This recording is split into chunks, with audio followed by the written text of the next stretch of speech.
Imagine spending maybe 3 years and like $40,000 to adopt a child. Right. A massive investment of time and money. Exactly. I mean, you pass extensive FBI background checks. You submit to these intense psychological evaluations. Yeah, the vetting is just incredibly rigorous. It really is. You endure these incredibly invasive international home studies, and you just navigate this absolute labyrinth of federal and international bureaucracies. All just to bring a child into the United States. Right. You spare absolutely no expense or effort. But then, and this is where it gets crazy, like a year later, if you decide you simply cannot handle that child anymore, You can just legally hand them over to a complete stranger. in a trailer park, using like a $5 piece of paper you got stamped at a local shipping store. Yeah.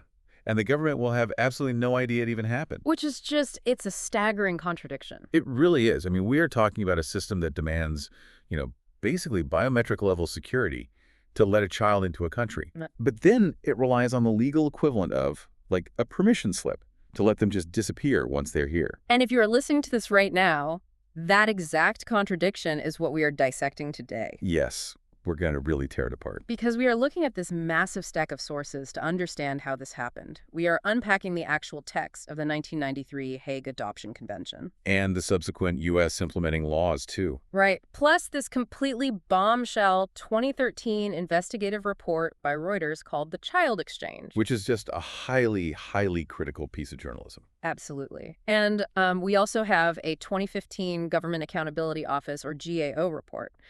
We are basically tearing apart the entire architecture of international child welfare in this deep dive. And the true mission of this deep dive, like the structural irony we really have to confront, is about that architecture itself. Right, because it's completely flawed. Exactly.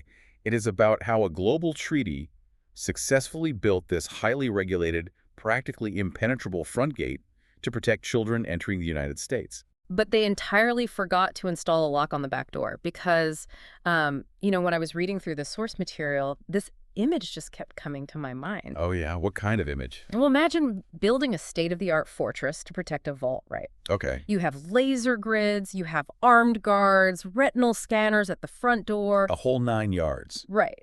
But then you step inside the fortress, you look around, and you realize the entire back wall is just completely missing. Wow. It's just open air, like anyone can just walk out into the woods with whatever they want. That is essentially the exact legal reality we're looking at today. It's wild. It really is.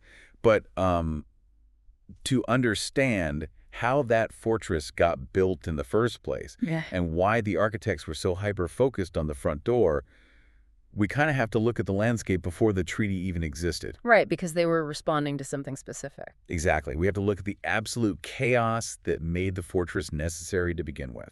So we're talking about the pre-Hague era, like the 1990s and early 2000s. Yes. And the sources describe this era as the Wild West of intercountry adoptions. Which is honestly a pretty apt description. Yeah, and looking at the actual mechanics of how children were moved back then, Wild West almost feels like an understatement. Oh, absolutely. I mean, it was an era defined by a complete lack of any unified international regulatory framework. Everyone was just doing their own thing. Right.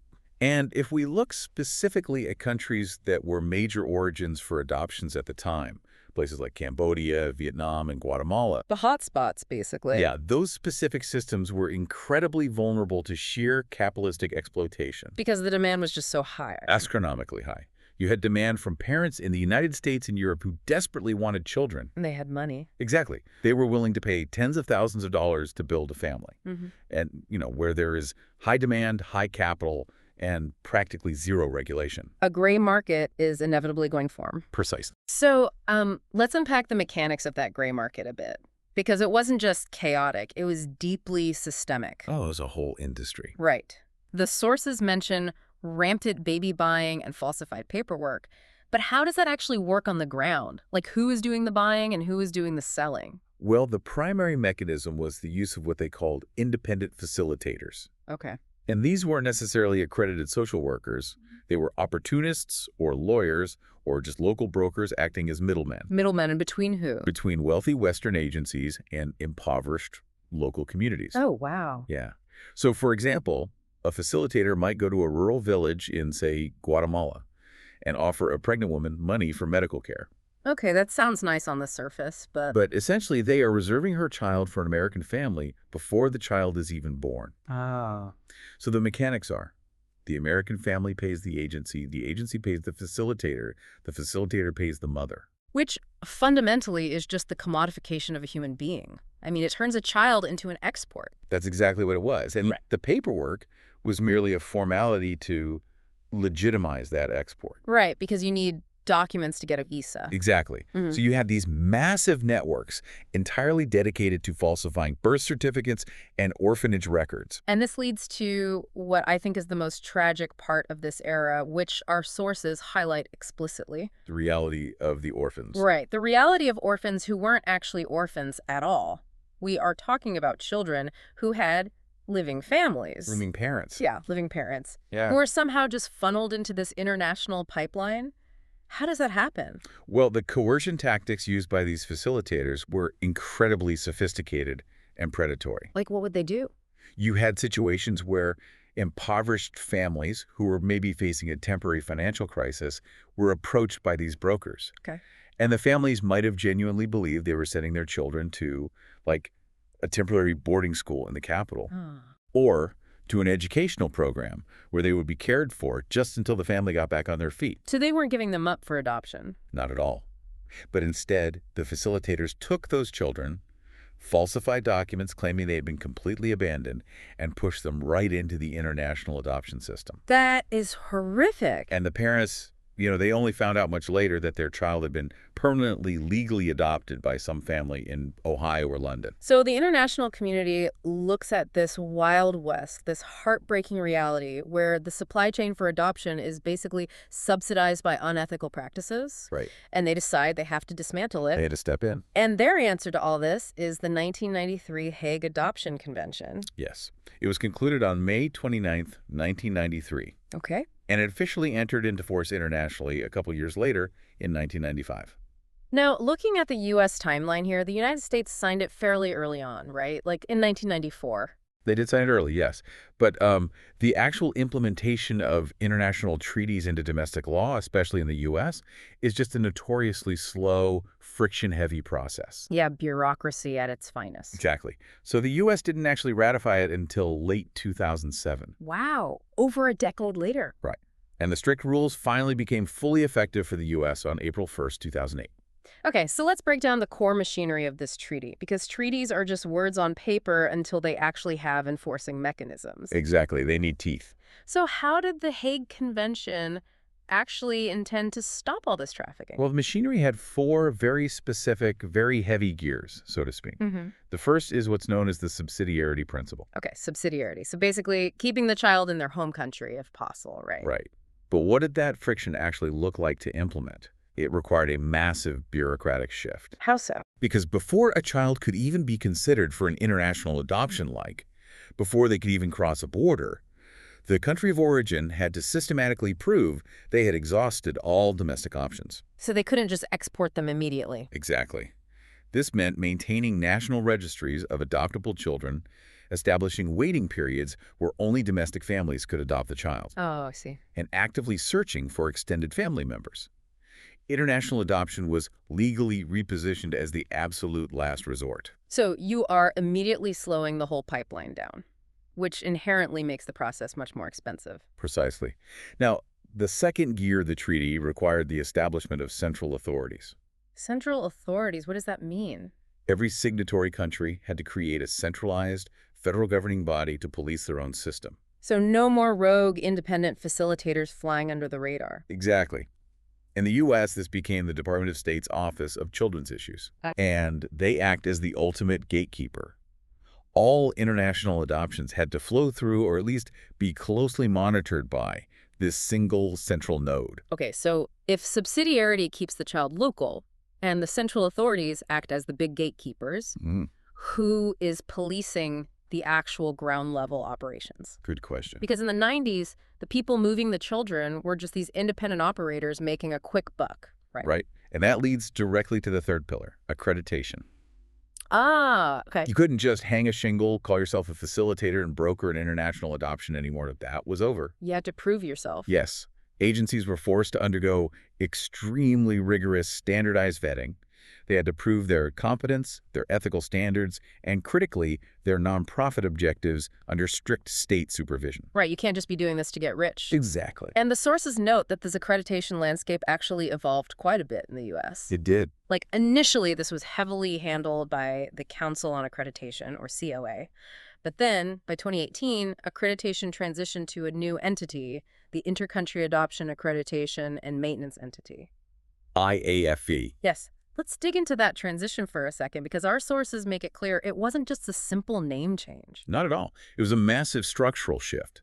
The COA backed out of the role largely due to the massive, just compounding bureaucratic friction and the sheer political liability of regulating the space. I can imagine it's so high stakes. Very. So the transition to IME centralized the accreditation process even further under a single entity. But critically, IME was a fee-funded structure. Wait, a fee-funded structure, Yeah. meaning the agencies pay for their own regulation? Yes. Hmm. This meant that the cost of regulating the system was passed directly onto the adoption agencies themselves, usually calculated on a per-child basis. Wow. Which fundamentally alters the survival rate of smaller adoption agencies. Completely. I mean, if you are a small, highly ethical agency, right, doing maybe, I don't know, 10 adoptions a year from a specific country, Yeah. the baseline cost just to maintain that Hague accreditation under a fee-funded model might completely bankrupt you. And honestly, many of them did fold. The financial burden of compliance was just immense. That makes sense. So finally, we have the fourth pillar of the Hague Convention, which was strict anti-trafficking rules. These were specifically targeting the financial incentives and those consent loopholes we talked about earlier. Wait, if we look at the consent rules, the sources say maternal consent could only be legally given after the birth of the child. Yes, strictly after. That completely obliterates the previous model. I mean, American families were matching with pregnant mothers months in advance. Yeah, that entire business model was shattered. Just gone. The treaty mandated that consent had to be freely given in writing only after the birth, and it absolutely could not be induced by any kind of payment or compensation. No more paying for medical care to reserve a baby. Exactly. Furthermore, the treaty strictly capped costs and fees to what they called reasonable expenses. Right. They wanted to surgically remove the profit motive from the placement of human beings. Right. I hear all of this, and on paper, it is a brilliant architectural blueprint for ethical child welfare. On paper, yeah. But I have to challenge how this works in reality. Sure. Because we're talking about implementing these incredibly rigid, highly bureaucratic standards in sending countries that might genuinely lack the basic governmental infrastructure to monitor, like a local zoning law. That's a very fair point. How do you enforce the psychological nuances of informed maternal consent in a rural village with no running water? Does putting an official international stamp on a process actually clean it up, or does it just create this really expensive bureaucratic facade where the corruption just gets pushed deeper underground? Well, you might think it just creates a facade, but the data actually shows it dismantled the financial incentives almost instantly. Really? Just Okay. by adding the paperwork? It wasn't just the paperwork that slowed things down. It was the sheer force of removing the profit motive. Yeah. When you take away the legal ability to pay those facilitators, the gray market loses its fuel. The enforcement certainly wasn't perfect, but by demanding ethical efficiency, the global market fundamentally shifted. But at what cost? Right, because that leads us directly to the measurable fallout of the Hague Convention. Yes, the fallout was severe. Because the system was undeniably cleaned up. The blatant baby buying and the falsified orphanages were massively curtailed. But looking at the numbers in our sources, it kind of looks like the cure might have killed the patient. It's true. The collapse of the intercountry adoption system was just staggering. Let's look at the actual trajectory. Let's hear the numbers. In 2004, U.S. intercountry adoptions hit their absolute peak. American families brought in 22,988 children. Nearly 23,000 children in a single year. Yes. Then, as we discussed, the U.S. formally enters the Hague Framework in 2008. Right. And by that year, the number had already dropped to roughly 17,400. Still high, but dropping. Fast forward to the early 2020s, and that number plummeted to between 1,000 and 1,600 adoptions a year. Wow. In fiscal year 2020, partly due to the COVID pandemic, it hit a low of roughly 1,027. That is a collapse of over 90%. Over 90%. We are talking about a massive, massive demographic shift in how families are formed internationally. And what is crucial to understand here is that it wasn't just the countries that signed the treaty that saw this huge drop. Right, because initially there was this massive loophole in the system. What was the loophole? Well, if an American family wanted to adopt from a country that hadn't signed the Hague Convention, they could use an agency that wasn't Hague accredited. Oh, I see. They could essentially bypass all the new strict rules just by finding a non-signatory nation. So they just walk right around the laser grid at the front door. Exactly. You have lasers here, I'll just go through the side yard. But Congress eventually realized this and closed that loophole with the Universal Accreditation Act. Yes. It was signed in 2013 and became effective in 2014. The UAA essentially put biometric locks on those side windows of the fortress. By forcing the standards on everyone? Exactly. It forced Hague accreditation standards onto all intercountry adoptions involving the United States, regardless of whether the child's origin country was a Hague signatory or not. Wow. It effectively sealed any remaining alternative routes. So we have this 90+% drop. The market essentially collapses. But the causation debate here is just fascinating. It really is. Because looking at the data, you can read this history in a few different ways, right? Did the Hague Convention itself, with all the exorbitant costs of compliance, the years of bureaucratic delay, the strict subsidiarity requirements, did the treaty directly kill the volume of adoptions? It is a fiercely, fiercely contested question among experts. I bet. On one side, critics argue that the treaty fundamentally overcorrected. Overcorrected how? By establishing regulations so incredibly strict that only massive, highly capitalized agencies could even survive, they created this massive bottleneck. Right. Okay, that makes sense. The process for a family went from taking perhaps a year or two to taking 4, 5, or sometimes 6 years. That's a lifetime for a child waiting in an orphanage. Yes, and with costs skyrocketing from maybe $15,000 to $40,000 or $50,000. Which is insane. When you make a humanitarian process that expensive, you inherently price out thousands of middle-class families who would have provided perfectly loving homes. But if we zoom out and look at the geopolitics of the era, the treaty didn't just exist in a vacuum. Exactly. That's the other side of the argument.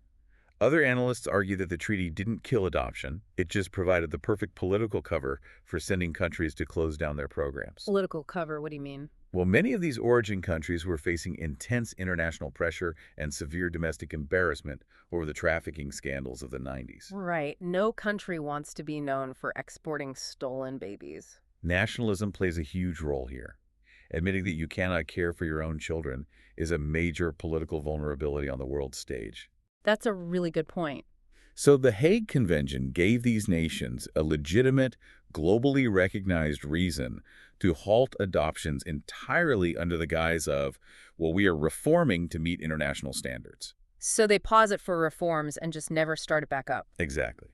Furthermore, this all coincided with a period where global demand was shifting naturally, and countries like South Korea were economically developing to the point where they could actually support domestic adoptions and social welfare programs. So it's this perfect storm of bureaucracy, geopolitics, and economics all hitting at once. That's a perfect storm, yes.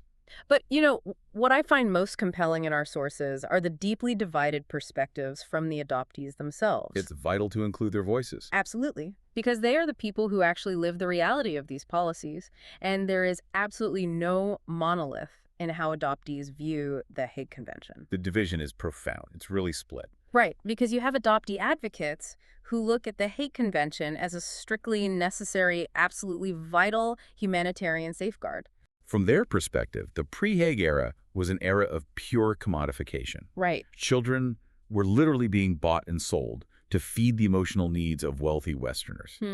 To them, the 90% drop in volume isn't a tragic failure at all. It's a success. It is the ultimate proof of success. It means the trafficking was stopped. It means children weren't being stolen from their families anymore.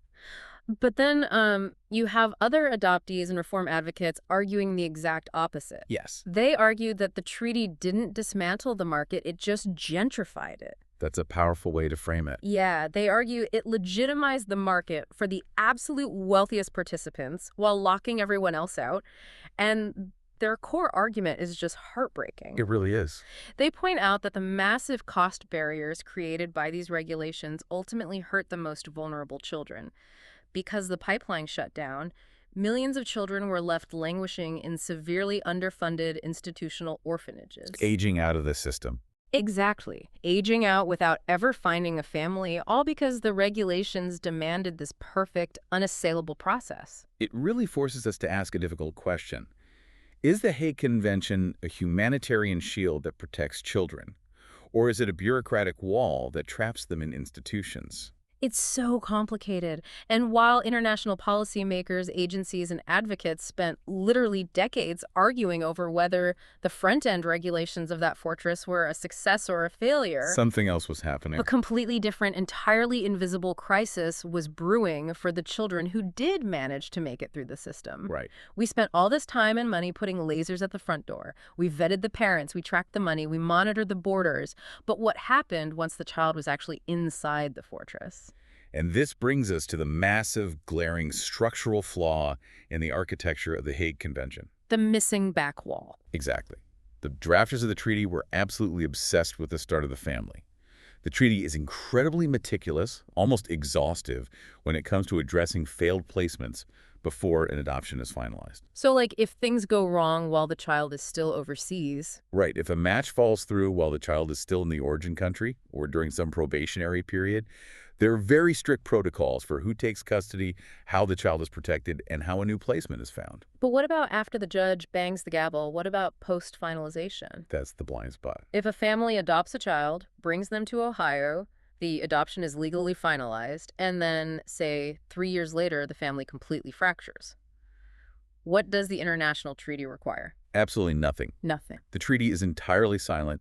It offers zero framework, zero oversight, and zero protection for what happens if an adoption disrupts after it has been legally finalized. It completely ignores what child welfare professionals call a second abandonment. Yes, a second abandonment. Now, to understand why a second abandonment would even occur, especially after families fought so hard, spent so much money, and waited so many years to adopt, we have to deeply examine the psychological reality of international trauma. We have to look at the human element facing these parents. Exactly, because you have families who spent tens of thousands of dollars, who passed every single test the Hague Convention threw at them. They finally bring this child home. But the drafters of the treaty seem to assume these children were just blank slates. And they were anything but blank slates. Right. The demographic of children being adopted internationally was shifting significantly. As origin countries rightfully prioritized domestic adoption for healthy infants, the children available for intercountry adoption were increasingly older children. Or children with significant special needs. Yes. And almost uniformly, these children were arriving highly traumatized. The sources detail the agonizing realities of this trauma. We're talking about children who had spent their formative years in institutional orphanages. Sometimes facing severe neglect, malnutrition, or physical abuse. Right. They were being ripped from their culture, their language, the only caregivers they had ever known, and just dropped into a suburban American living room. We are talking about children suffering from severe reactive attachment disorders. Profound, complex trauma. And intense behavioral issues. Oh. The survival mechanisms they developed in a crowded, underfunded orphanage like hoarding food or manipulating caregivers or reacting to stress with extreme physical aggression. Those survival skills are entirely incompatible with a normal family dynamic. Completely incompatible. They might be physically violent toward their new adoptive siblings. Which is terrifying for the parents. Very. They might be utterly unable to form an emotional bond with their new parents because their brain chemistry had literally been rewired by early childhood trauma to view attachment as a threat. And here's the ultimate systemic failure. The central authorities, the accredited agencies, the entire multi-million-dollar infrastructure that spent years vetting the parents to ensure they were fit to receive the child. They provided practically zero post-adoption support. None at all. Basically none. The system essentially assumed its job was done the moment the final paperwork was signed. There was no mandatory psychological preparation for managing these severe behavioral challenges. So you have parents who are just completely overwhelmed. They are exhausted. They are genuinely terrified for the physical safety of their other children. And they go back to the adoption agencies, begging for help. And what do the agencies do? The agencies legally wipe their hands of it. They just say, not our problem. They say, the adoption is final. The child is a U.S. citizen now. They're your legal responsibility. So the parents turn to their local domestic child welfare systems, right? Like the state foster care systems. But what happens there? Well, The local systems are completely ill-equipped to handle complex international institutional trauma. Local social workers are trained to deal with domestic neglect or abuse. Not the profound psychological reality of a teenager who survived a Romanian orphanage. Exactly. Furthermore, if a parent tries to surrender a child to the state foster care system, they face the very real threat of being charged with child abandonment or neglect. Wait, so they could get in legal trouble just for asking the state to take the child? Yes. Yeah. And if they get charged with neglect, they could lose custody of their biological children. Oh my God. So they are completely trapped. Desperate people look for desperate solutions. The international fortress trapped them inside with a crisis, and the domestic system offered literally no safety net. None. So when the formal regulated system offered no viable exit strategy, these overwhelmed parents turned to the one place where unregulated markets always thrive. The internet. Now, I want to pause here and speak directly to you listening. We are going to explicitly shift our tone right now. Yes, this is an important pivot. The first part of this deep dive has been a measured, analytical exploration of international policy, bureaucracy, and treaty law. But the second half of our source material deals directly with the underground transfer and the abuse of children. We are moving into careful documentary-style reporting here. And the facts we have to discuss are deeply sobering, so just please be aware of that as we continue. It is a completely necessary shift to understand the full scope of what happened when the back door of that fortress was left wide open. Exactly. So in 2013, an investigative reporter for Reuters named Megan Tuhey published a bombshell series called The Child Exchange. Now, just for some context on the caliber of this reporting, Megan Tuhey is the same investigative journalist who would later go on to lead the Weinstein the #MeToo investigation for the New York Times. Right. She is an absolute powerhouse of investigative journalism. She spent 18 months meticulously digging into an entirely invisible world. And what her data revealed was an expansive, hidden underground market for human children. An underground market hiding right in plain sight. Yes. And she didn't just find a few isolated incidents. She analyzed more than 5,000 posts over a period of about 5 years on a single Yahoo group message board. A Yahoo group. I mean, the exact same platform people use to trade baseball cards or discuss knitting patterns. Exactly. And her findings were chilling. What did she find? By analyzing the data on that one forum alone, she found that, on average, a child was being advertised for what the community euphemistically called private rehoming once a week. Private rehoming. I remember reading that phrase in the notes and just stopping. It's jarring. It is the exact language you use for a golden retriever that doesn't get along with the new cat. Yes. But we are talking about human children here. How is this physically, mechanically possible? If the government spent years tracking these adoptions, how were human beings being transferred to strangers on the internet? That is the legal loophole that Tuhey exposed. It was mechanically, terrifyingly simple. Oh. Entirely because of a massive jurisdictional blind spot. These parents would go onto these online forums, Yahoo groups, and later specialized Facebook groups, and they would write detailed profiles of their child's behavioral issues. Like an advertisement. Yes. And they would ask if anyone in the group wanted to take them. When a total stranger online said yes, the parents would literally hand the child over, using nothing more than a notarized power of attorney. Wait. A civil power of attorney, the exact same legal document you use to let someone, like, sign a tax return for you. Or manage your bank account if you go out of town. The exact same document. The exact same document. Let's really look at the legal disparity of that, because this is the invisible trapdoor in the fortress. If a divorced couple wants to alter their custody arrangement by even 1 weekend a month, the family court system demands motions. The Guardian ad litem reviews. Judge approvals, and months of litigation, but a civil power of attorney bypasses the family court entirely. Yes, because it's technically categorized as a delegation of authority, not a permanent transfer of parental rights. So the system literally didn't know how to categorize what was happening. That is exactly the friction. The law assumed a power of attorney was being used so a grandparent could enroll a child in school while the parents were working out of state. Right, for temporary familial situations. It was designed for temporary familial delegation.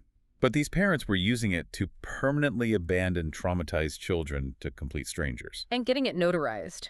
Let's be clear about what that actually means. Right. Getting it notarized only means a clerk verifies the identity of the person signing the paper. They look at your driver's license. Exactly. It involves absolutely zero verification of the intent or the safety of the transaction. None. So by signing this document and getting it notarized, they completely bypass the family court system, the foster care system, and the entire child welfare apparatus. So if I connect this to the bigger picture, after years of Hague-mandated FBI background checks, Yes. after international home studies where social workers interviewed families for hours, after tens of thousands of dollars in fees and multiple national governments signing off to bring a child into the country, All of that. transferring that exact same child permanently to a total stranger on the internet took the exact same legal standard as letting someone borrow your car. That is the reality. A notarized piece of paper. And the devastating reality of what happened to these children when they were handed over is best understood by looking at the human toll. Right, we can't just talk about the data. The statistics of the Yahoo group are one thing, but Toohey's investigation grounded this in specific, verifiable cases. One of the primary cases detailed in the investigation involves a teenage girl named Kita. Yes. Kita was a Liberian-born teenager. She was adopted by a couple from Wisconsin, Todd and Melissa Puchala. And the details of this transfer, it is incredibly hard to process the sheer speed of it It really is. because the Puchalas decided they could no longer handle Kinta's behavioral issues. They went online, they advertised her on one of these unregulated forums, and they arranged the transfer in under 2 days. Under 48 hours to locate a new home for a traumatized teenage girl with complete strangers. And the setting where this handover took place, they met the new couple at an Illinois trailer park in 2008. A trailer park. They handed over Kita, they handed over the notarized power of attorney, and they just drove away. But it's the background of the recipients in this transfer that truly highlights the absolute horror of the unmonitored exit. Who are the recipients? The couple who took Kita were Nicole and Calvin Eason. Who were they? How did they pass any kind of check to get a teenager? They didn't pass a check because no check was legally required for a power of attorney transfer. Oh, right. But on paper, if anyone had bothered to look, they should never have been allowed anywhere near a vulnerable child. Both Nicole and Calvin Eason had previously lost custody of their own biological children to state authorities due to severe abuse and neglect. You're kidding. They were entirely, permanently disqualified from ever adopting or fostering through any legal, regulated domestic channel. So if they were known to the state as abusers, how did they convince the Puchalas to give them Kita? To secure Kita, they simply utilized a forged home study. A fake document. They mocked up a document that made them look like a vetted, stable family.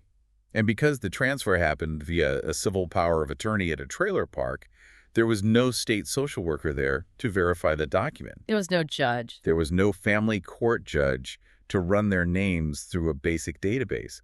The state was entirely blind to the transaction. Let's just pause and deeply synthesize the irony here, because it is almost physically nauseating when you stack the two halves of our deep dive together. It really is. The front-end market, the entry into the United States, was regulated so aggressively by the Hague Convention that the volume of inter-country adoptions collapsed by 90%. Families waited years. Years of vetting. But the back-end market, the domestic exit, moved vulnerable children faster than anyone could even check where they landed, 48 hours. It is the ultimate systemic failure. The exhaustive, multi-million-dollar international vetting apparatus of the Hague Convention was completely entirely neutralized by a $5 notary stamp. The drafters of the system assumed that once a child was placed with an approved American family, the story just had a happy ending. It built absolutely no mechanism to monitor the aftermath. So Megan Twohey's reporting comes out in 2013. It is an absolute bombshell. It wins major awards. It gets massive national media attention. The underground market is exposed to the sunlight. Finally. But as our sources note, journalism alone rarely changes the law immediately. It took a horrific political scandal to actually force lawmakers to acknowledge what was happening in their own backyards. Yes. And as we outline this next case, it is really important to state the facts plainly, purely as a historical catalyst for legislative action. Right. And to be clear to you listening, we are reporting this impartially, exactly as the government and investigative sources present it. We are doing this solely to explain how the legal landscape finally began to shift. The exposure of the loophole in the abstract was one thing, but in 2015, a massive scandal broke involving a sitting politician, Arkansas State Representative Justin Harris. The facts of the case as exposed in 2015, were that Representative Justin Harris and his wife had adopted 2 young daughters. Okay. In 2013, citing severe behavioral issues with the children, they utilized the unregulated transfer loophole. They gave the 2 girls away to a man who worked for them. Using the power of attorney. Yes. And it was later discovered by law enforcement that one of the adopted daughters was sexually assaulted by the man they were transferred to. The public outcry over this was deafening. I mean, you had a sitting state lawmaker who would utilize this shadowy, unregulated network, resulting in the catastrophic abuse of a child. The abstract loophole suddenly had a political face. This was the galvanizing scandal. This is what finally broke the dam for legislative action. It was. The Arkansas legislature moved almost immediately in 2015 to pass severe anti-rehoming legislation, directly driven by the exposure of the Harris case. And what's fascinating here is the massive disparity between how the states reacted and how the federal government reacted. Yeah. The states actually started moving. They did. Over the period of 2013 to 2015, roughly 5 states took concrete, aggressive action. Which states? Wisconsin, Colorado, Louisiana, Florida, and Arkansas.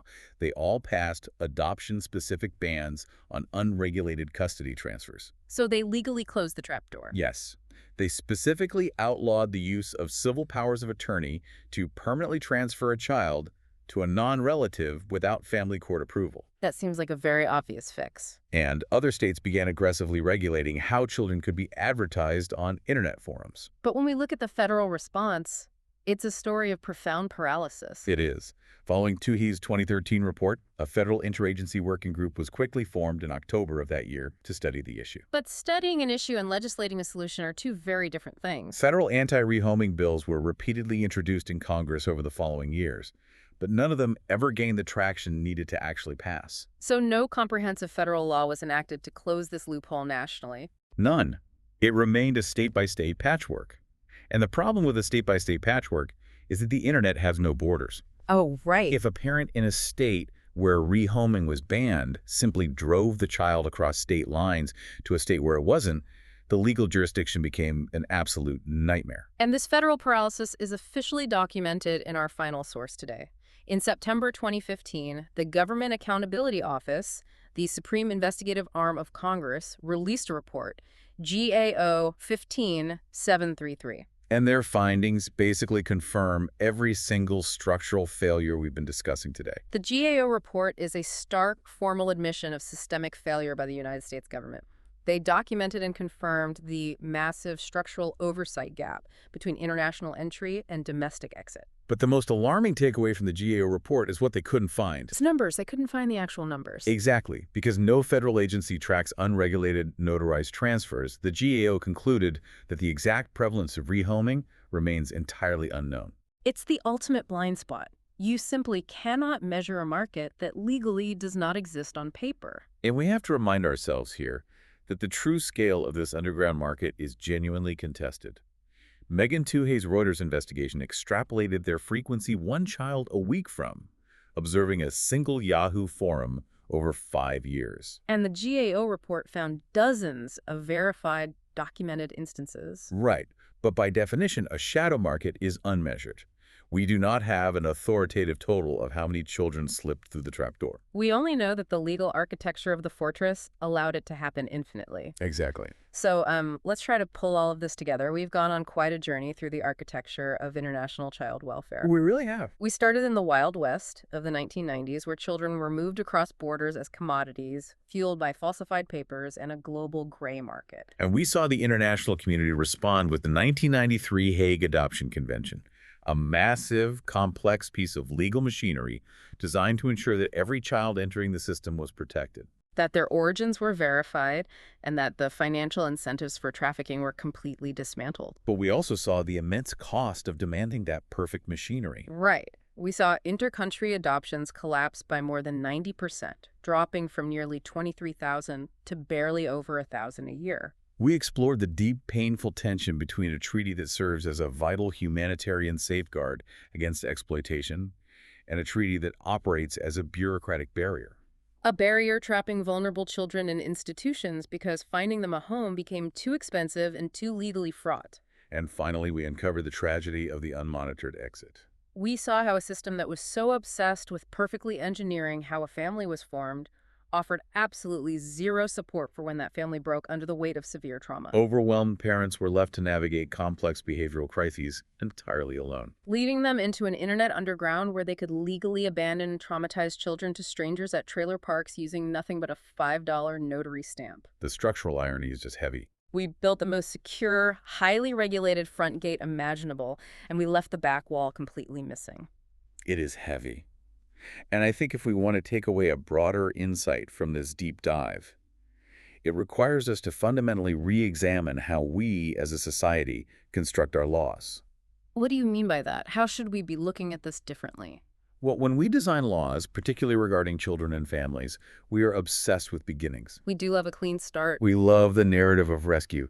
The Hague Convention proves that we know how to aggressively, exhaustively guard the start of a child's story. Right. But if we mandate such intense, expensive regulations to create a family, if we assert that the state has the right and the absolute duty to vet a family's fitness to adopt said, do we bear a societal moral responsibility when that family breaks? Wow, that is a profound question. Think about it. In our desperate attempt to perfect how a child enters the system, did we fundamentally abandon our responsibility for how they leave it?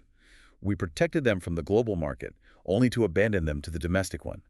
That concept that our obsession with perfect beginnings can blind us to catastrophic endings is something that is going to stay with me for a long time. It forces you to look at the invisible consequences of even our most humanitarian intentions. It really does. For everyone listening, I hope this deep dive challenged you to look past the surface of the international policies and the feel-good headlines we see every day. Keep questioning the invisible systems around you, especially the ones that seem too complex to unravel. Because as we've seen today, sometimes the most devastating flaws aren't hidden in the shadows. They are hiding right out in the open, disguised as a simple, notarized piece of paper.